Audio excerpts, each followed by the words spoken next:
जिन्दगीमा रिस चाहिँ मलाई मात्रै उठ्ने हो कि अरूलाई पनि उठ्छ हौ भन्न। जब छुट्टी हुने टाइम भयो नि तब चाहिँ क्लाइन्टहरू आउँछ नि हो भन्न, दिमाग खराबहरू। तिमीहरू दिउँसो आउनु सक्दैनौ, दिउँसो चाहिँ के खेलाइरहन्छ तिमीहरू। आऊ न दिउँसो टाइममा, फ्री टाइममा आऊ न। जब राति बुढी ताती भनेको जस्तो छुट्टी हुने बेलामा आएर के गर्छौ? तिमीहरूलाई पनि थाहा छ त यो टाइममा बन्द हुन्छ भनेर, त्यो टाइममा आऊ न। हन्नाहरू सालाहरू, तिमीहरूको मात्रै काम हुन्छ हन्न, हाम्रो काम हुँदैन। हाम्रो काम चाहिँ तिमीहरूलाई मात्रै स्याहार्ने हो।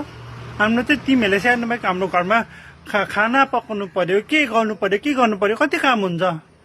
म त कोही खेल्दा रिस उठ्छ भन्न, त्यस्तो हुन्छ नि। छुट्टी हुने बेलामा आउने क्लाइन्टहरूलाई चाहिँ म त नि त्यहाँ नै जगडा छरेर चिन्डे ताल ताक्लु बनाएर पठाइदिनु मनपर्छ। कस्तो कस्तो मान्छेहरू हुन्छ हौ भन्न, दिनभरि चाहिँ के गरिबस्छ कुनी। त्यो टाइममा आऊ न, टाइममा आऊ, टाइममा जाऊ। आलुहरू